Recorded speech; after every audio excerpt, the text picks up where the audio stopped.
This is a Weymouth long shank, and it's a Segunda port. Ooh, one of my favorites to show the devil exists.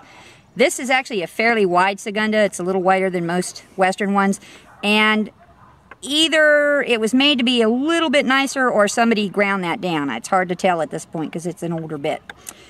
As you can see, the Segunda port fits right over the bars.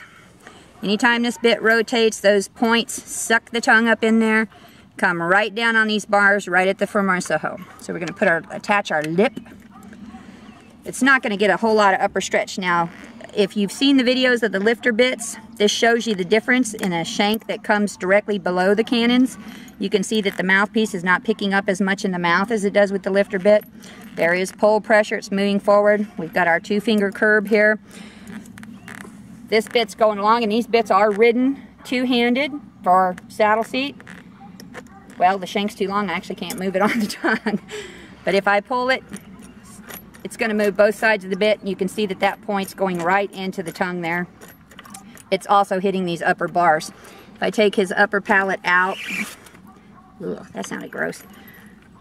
As this rotates, you can see that this thing goes right up into the upper part of the mouth. It's just going to be so painful. It's wide enough that with his mouth closed, as it would be if he was just relaxing, the Segunda points are down on the lower bars and it's hitting the upper bars.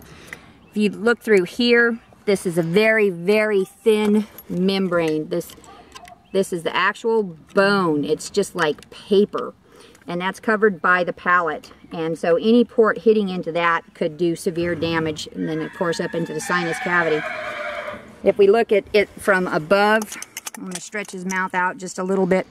You can just see how much action that port has and how much of the tongue could be sucked up into there. So these things are really severe. They're terrible as direct rein bits, but I can't imagine how it would feel with this. This is about a 7.5, 8-inch shank, putting pressure on those points right onto those razor sharp bars. It would just be excruciating. So please don't use one of these.